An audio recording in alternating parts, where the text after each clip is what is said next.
Good evening class. तो जैसा कि तुम लोग को लास्ट क्लास की बात याद होगी, तो लास्ट क्लास में हम लोगों ने कहाँ तक का टॉपिक डिस्कस किया था। तो हम लोगों ने देखा था क्या कि जब हम टैक्स लायबिलिटी का कंप्यूटेशंस कर रहे थे, तो हम लोगों ने देखा था कि इंडिविजुअल जिनकी आयु 60 साल से कम की है, उनके रिगार्डिंग हम टैक्स लायबिलिटी का कंप्यूटेशंस कैसे करते हैं, इसके रिगार्डिंग की बातें हमने देखी थी। आज का जो टॉपिक होगा वहां पर हम देखेंगे इसके आगे के पोर्शंस को, यानी कि जब इंडिविजुअल जिसकी आयु 60 साल से अधिक है लेकिन 80 साल से कम है, और दूसरा इंडिविजुअल जिनकी आयु 80 साल से अधिक है।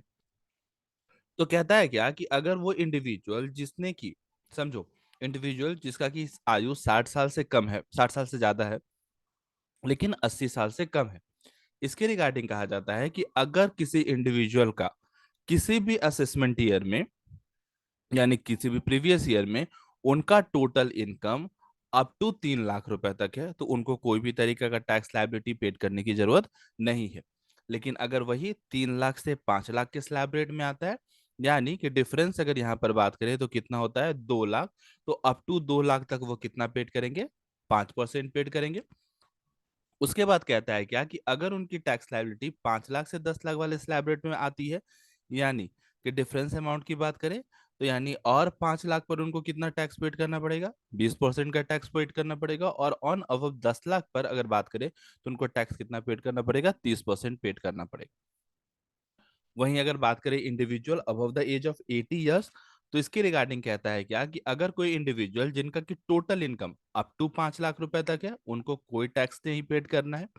लेकिन अगर उनका इनकम 5 लाख से 10 लाख के स्लैब रेट में आता है, तो उनको कितना पेड करना पड़ेगा, 20%। यानी कितने का 20%, तो 5 लाख का 20%। और यहाँ पर अगर उनका इनकम 10 लाख से एवब की कैटेगरी में आ जाता है, तो उनको कितना परसेंट का टैक्स रेट पेड करना पड़ेगा, 30% का टैक्स रेट पेड करना पड़ेगा। जब आप टोटल इनकम का कंप्यूटेशंस कर रहे थे, यानी जब हम लोग टैक्स लायबिलिटी की कल बात कर रहे थे और आपको मैंने कि 11 लाख का क्वेश्चंस करके कुछ बताया था, तो आपको मैंने बोला था कि दो तरीके से हमें यहाँ टैक्स पेड करना होता है। एक टैक्स हम पेड करते हैं ऑन स्पेशल रेट पर, और दूसरा हम करते हैं ऑन रिमेनिंग बैलेंस पर। जब स्पेशल रेट की बात कर रहे हैं तो देखो स्पेशल रेट पर किस पर टैक्स पेड किया जाता है। तो कहता है क्या कि अगर आपका शॉर्ट टर्म कैपिटल गेन है और वो किसके अंदर है, तो 111 ए के तहत है, तो आपको कितना परसेंट का टैक्स पेड करना होगा, 15% का। वहीं अगर आपका लॉन्ग टर्म कैपिटल गेन है, आपकी टैक्स लायबिलिटी कितने परसेंट की बनेगी, उस लॉन्ग टर्म कैपिटल गेन पर 20%। अगर आपका गेन हो रहा है लिस्टेड शेयर से, लेकिन उसका इंडेक्सिंग कॉस्ट ऑफ इक्विजिशन नहीं है, तो कितना परसेंट का, 10% का। अगर आपका लॉन्ग टर्म कैपिटल गेन है अंडर सेक्शन 112 ए है, तब आपको कितना परसेंट का, 10% का। और वहीं अगर आपकी winning from lottery, crossword puzzles है, हाउस रेस है, या फिर कोई तरीका का गैम्बलिंग वगैरह है, तो उस पर आपको कितने की टैक्स लायबिलिटी बनेगी, 30% की। क्लियर है? तो इट इज कंसिडर द क्या, tax at the rate of special rate. लेकिन जब आप टैक्स का कंप्यूटेशंस करते हो, तो यहाँ पर एक क्लॉज आता है क्या कि वैसे इंडिविजुअल जिनका की total income up to 5 lakh रुपए तक का है, उनकी टैक्स लायबिलिटी क्या होगी। तो कहता है क्या कि अगर किसी इंडिविजुअल का इनकम जो कि रेसिडेंट है इंडिया में, और उसकी total income up to 5 lakh रुपए है, या फिर 5 लाख रुपए से कम है, तो उनको सेक्शन 87 ए के तहत क्या अलाउड हो जाता है, डिडक्शन, जिसको कि किस नाम से जाना जाता है, रिबेट के नाम से जाना जाता है। और that person are liable for the rebate up to कितना, तो 12,500 रुपए तक का उनको क्या मिल जाएगा, रिबेट मिल जाएगा। यहां तक में कोई दिक्कत आपको? ये सारी बातें आपको क्लियर रखनी होगी क्योंकि ये इंपॉर्टेंट है। जब आप टैक्स लायबिलिटी का कंप्यूटेशन कर देते हो, तो आपको सरचार्ज पेड करना पड़ता है। अब इस सरचार्ज क्या होता है, तो it is just an extra charge जो कि उन व्यक्ति को पेड करना पड़ता है जिनकी इनकम, यानी जिनकी total income up to exceed कर जाती है 5 लाख 50 लाख रुपए की। ठीक है? तो कहता है क्या कि अगर किसी व्यक्ति की टोटल इनकम 50 लाख रुपए से ज्यादा है लेकिन 1 करोड़ रुपए से कम है, तो उनको सरचार्ज कितना पेड करना पड़ेगा, 10%। बेसिकली ये एक एडिशन होता है, एडिशनल चार्ज होता है। वही अगर टोटल इनकम एक्सीड करता है 1 करोड़ रुपए से लेकिन 2 करोड़ से कम है, तो 15%। वहीं 2 करोड़ से क्रॉस कर जाए लेकिन 5 करोड़ से कम है, तो 25%। और अगर 5 करोड़ को भी एक्सीड कर जाए, तो यहाँ पर 37% का उनको टैक्स पेड करना पड़ेगा। अब बात आता है कि टोटल इनकम में हम टैक्स लायबिलिटी का कंप्यूटेशन कैसे करेंगे। तो देखो, इसको समझाने के लिए मैं आपको एक स्लाइड ले रहा हूँ, जहां पर मैं आपको क्लियर वे में बताऊंगा कि किस तरीके से टैक्स लायबिलिटी का कंप्यूटेशन होता है। आपको पता है कि आपकी इनकम कैसे कैसे होती है। तो सबसे पहले हमने देखा क्या, हमारा होता है इनकम फ्रॉम, ध्यान से समझना, सबसे पहले हमारा इनकम क्या होता है, इनकम फ्रॉम सैलरी। उसके बाद हमारा क्या आ जाता है, इनकम फ्रॉम हाउस प्रॉपर्टी। उसके बाद हमारा इनकम क्या आता है, इनकम फ्रॉम पीजीबीपी। उसके बाद इनकम आता है इनकम फ्रॉम कैपिटल गेन। उसके बाद क्या आता है, इनकम फ्रॉम अदर सोर्स। ये सारे इनकम आते हैं। ये सारे इनकम जब मिल जाते हैं तो ये क्या बनता है, ग्रॉस टोटल इनकम। ठीक है, इस ग्रॉस टोटल इनकम में हम क्या देते हैं, डिडक्शन। कहां पर, तो under section 80C to 80U हमने क्या दे दिया, डिडक्शन दे दिया। अब हमारा आ गया क्या, टोटल इनकम।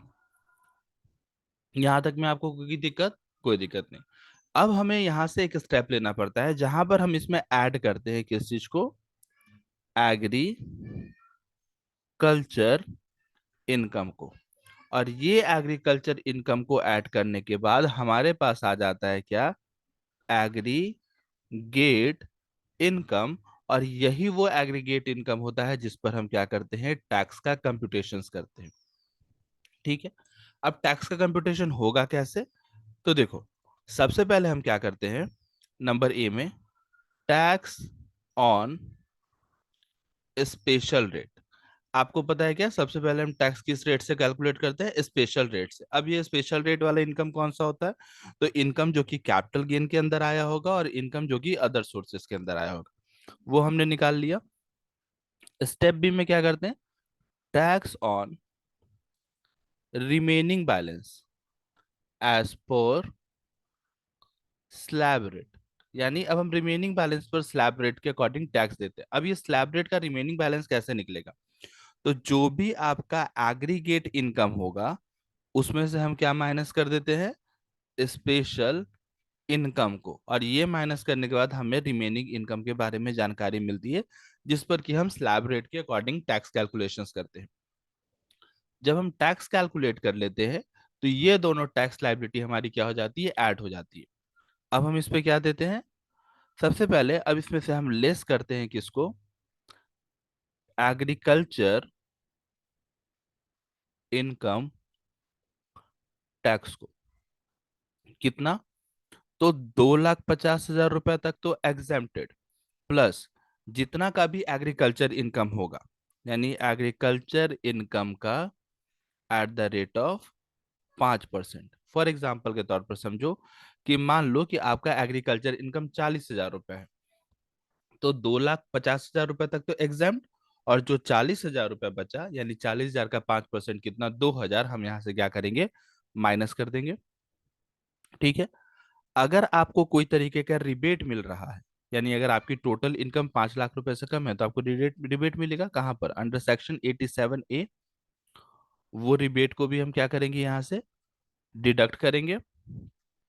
अगर आपकी इनकम 50 लाख रुपए से अधिक है तो रिबेट तो नहीं मिलेगा लेकिन सरचार्ज आपको देना होगा। तो ऐड क्या करेंगे, सरचार्ज, वो ऐड किया। उसके बाद जो अमाउंट आया, अब हम क्या करेंगे, यहां पर देंगे क्या, health and education cess at the rate of 4%। फिर 4% का हेल्थ एंड एजुकेशन सेस देंगे।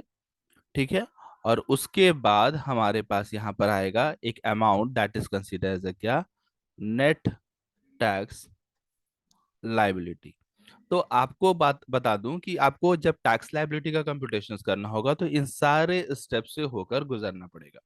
आई होप आपको ये सारे टॉपिक क्लियर होंगे यहाँ तक। इसके साथ हमारा ये टॉपिक खत्म हो जाता है, फिर मिलते हैं हम इसके प्रैक्टिकल पोर्शंस में। ठीक है, thank you for the class guys.